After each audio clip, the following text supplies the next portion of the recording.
Alright, so in this video I'm going to go through the parts needed to swap in a M50 or M52 or S50, S52 into a E30.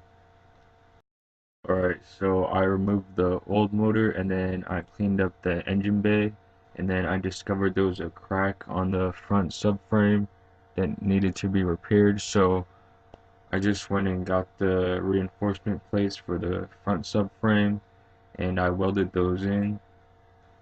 And yeah, so I got the E36 steering rack for the swap too, and that requires modifying the steering shaft with the spacer kit, and I'm also going with no power steering, so I need a block to block that off. And the rear is pretty much going to be the same, but I just took everything out to replace all the worn out stuff. Alright, so the diff I'm going to be using is the stock diff, and then the drive shaft is going to be out of a 4-door manual E36. I'm going to reuse the stock E30 fuel pumps as well. Alright, so I'm going to be swapping in this M52 B28 from E36 that I found at a junkyard. And yeah, I got the engine with the transmission and everything. So I got a new clutch kit for the swap. So I got a new clutch and pressure plate, and I'm just gonna reuse the old flywheel. The clutch kit comes with the release bearing and the pilot bearing, and I'm just gonna reuse the clutch slave cylinder that came with the training. And for the transmission mounts, these are just E36 transmission mounts. For the shift linkage, it's E36 shift linkage.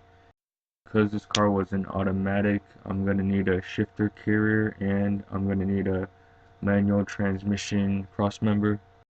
Alright, so to drop in the M52 into E30, you're going to need a E34 oil pan with all the oil pan stuff, and you're going to need to modify the oil dipstick on the E34, so there's that little thing.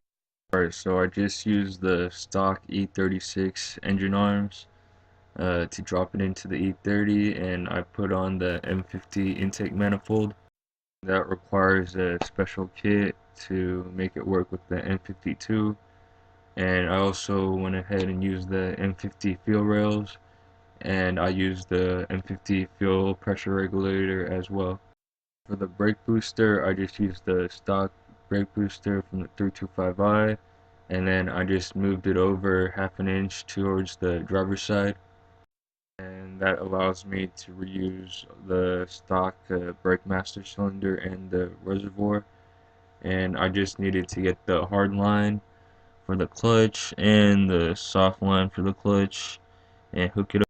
So I also got the manual pedal assembly because my car wasn't automatic, and I also got the clutch master cylinder with that as well.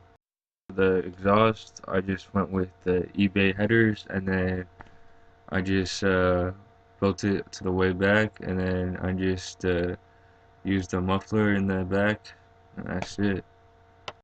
The radiator hoses and stuff, I just used the stock E36 hoses. Alright, so this is the 2-port intake boot needed for the extra sensor that was in the M52 intake manifold, which is this one. And then I just used the cone filter. So I'm using the stock E36 wiring harness with the stock DME with the EWS delete tune. I got an electric fan because I deleted the fan clutch, so I just wired that in so I can turn the fan on and off. So I'm using a E36 radiator, and this is the block off plate I made for the heater core delete because I'm not using any climate control, so I just cut off the extra coolant lines on the pipe. And then for the coolant reservoir, I'm just using the stock E30 coolant reservoir.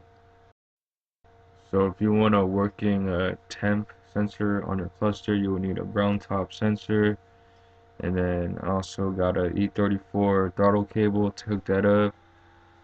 And then the wiring I just did myself. So this part right here is for E30s that were originally automatic. So uh, you need to find this relay that's under the dash right here, under the driver's side, and then just pull the relay. And then there's going to be a black wire and then a black yellow wire. And then you just want to jump those with like a piece of wire or paper clip or something, but just jump them. That white plug in the middle is where the automatic shifter used to connect, and you just want to cut that connector off and splice these wires to the reverse switch that comes from the transmission side. So the there's the transmission switch, right? That's on the transmission, and then it'll come up through the transmission tunnel, and then you just splice those together and you're good.